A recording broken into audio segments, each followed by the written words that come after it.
भारतीय संवाद और महाकथा। कौन सा दान मनुष्य को दरिद्रता से मुक्त कर धनवान बनाता है? कैलाश पर्वत पर सदा की भांति आज भी अलौकिक शांति व्याप्त थी। हिमालय की बर्फीली चोटियों से बहती मंद शीतल हवा वातावरण को पवित्र कर रही थी। भगवान शिव ध्यान में लीन थे और उनके समीप माता पार्वती भक्तिभाव से विराजमान थी। कुछ समय बाद माता पार्वती के मन में एक गहन प्रश्न उत्पन्न हुआ।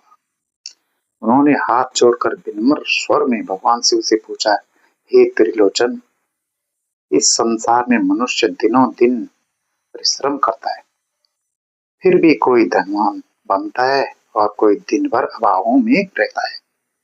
हे नाथ, वो कौन सा दान है जिसे करने से मनुष्य की दरिद्रता समाप्त हो जाती है और उसके घर में सदा लक्ष्मी का वास रहता है? माता पार्वती का प्रश्न सुनकर महाशिव ने अपने नेत्र खोले। उनके मुख पर करुणा और प्रसन्नता की दिव्य हवा फैल गई। वे मन सर में बोले, हे पार्वती, यह प्रश्न केवल तुम्हारा नहीं अपितु संपूर्ण मानव जाति के कल्याण से जुड़ा है। आज मैं तुम्हें दान का वो रहस्य बताऊंगा जो शिव महापुराण में वर्णित है। दान का वास्तविक अर्थ। भगवान शिव बोले, हे देवी, दान केवल किसी वस्तु का देने का नाम नहीं है। दान वो होता है जो श्रद्धा, करुणा और निष्काम भाव से किया जाए। जो दान दिखावे, अहंकार या स्वार्थ से किया जाता है वो फल नहीं देता। उन्होंने आगे कहा, जो व्यक्ति दान देकर स्वयं को महान समझने लगे उसका पुण्य नष्ट हो जाता है, और जो बिना किसी अपेक्षा के दान करता है वही सच्चा धनवान बनता है। अन्नदान, दरिद्रता नाशक महादान। भगवान शिव बोले, हे पार्वती, इस संसार में अन्नदान से बड़ा कोई दान नहीं है। जो मनुष्य भूखे को भोजन कराता है उसके घर में कभी अन्न की कमी नहीं होती। उन्होंने कहा, अन्न दान करने से न केवल पेट भरता है बल्कि आत्मा तृप्त होती है। जो व्यक्ति किसी भूखे को भोजन कराता है मानो वो स्वयं मुझे भोजन कराता है। अन्न दान से गरीबी दूर होती है, घर में सुख शांति बनी रहती है, संतान और परिवार सुरक्षित रहता है। नमक दान, लक्ष्मी को स्थिर करने वाला दान। माता पार्वती ने आश्चर्य से पूछा, हे नाथ, क्या साधारण सा नमक भी दान में इतना फल देता है? भगवान शिव मुस्कुराकर बोले, हे देवी, नमक भले ही साधारण हो लेकिन उसका दान असाधारण फल देता है। जो व्यक्ति नमक का दान करता है उसके जीवन दरिद्रता धीरे धीरे समाप्त हो जाती है।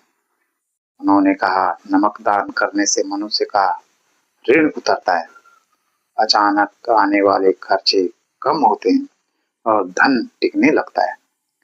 दीपक दान, भाग्य का अंधकार मिटाने वाला दान। भगवान शिव बोले, हे पार्वती, जो व्यक्ति मंदिर में या किसी पवित्र स्थान पर दीपक जलाता है उसके जीवन का अंधकार दूर होता है। दीपक दान से दुर्भाग्य समाप्त होता है, जीवन में सही मार्ग मिलता है, मानसिकता शांति प्राप्त होती है। वस्त्र और जल दान का पुण्य। भगवान शिव ने आगे पूछा, जो व्यक्ति निर्धन को वस्त्र दान करता है उसे समाज में मान सम्मान की प्राप्ति होती है, और जो प्यासे को जल पिलाता है उसके जीवन में कभी अशांति नहीं आती। गौदान और तिल दान का महत्व। भगवान शिव बोले, गौदान करने से समस्त पाप नष्ट होते हैं और तिल दान करने से अकाल मृत्यु का भय दूर होता है। सबसे बड़ा दान अहंकार का त्याग। अंत में भगवान शिव ने अत्यंत गंभीर रूप स्वर में कहा, हे पार्वती, इन सभी दानों में भी बड़ा एक दान है, अहंकार, क्रोध और लोभ का त्याग। उन्होंने कहा, जो व्यक्ति स्वयं को छोटा समझकर दान करता है वही सच्चे अर्थों में धनवान होता है। दान से धन घटता नहीं, दान से धन बढ़ता है। माता पार्वती का वचन। भगवान शिव की यह दिव्य वाणी सुनकर माता पार्वती ने श्रद्धा से नतमस्तक होकर कहा, हे महादेव, आप आपने दान का सच्चा रहस्य प्रकट कर दिया। जो मनुष्य इस दान को अपनाएगा वो कभी दरिद्र नहीं रहेगा। भगवान शिव बोले, जो इस कथा को श्रद्धा से सुनता या सुनाता है उसके जीवन में कभी अभाव नहीं रहता। कथा से महान सिख दान हमेशा निष्काम भाव से करें। अन्न और नमक का दान दरिद्रता दूर करता है। अहंकार त्याग ही सबसे बड़ा पुण्य है। ओम नमः शिवाय।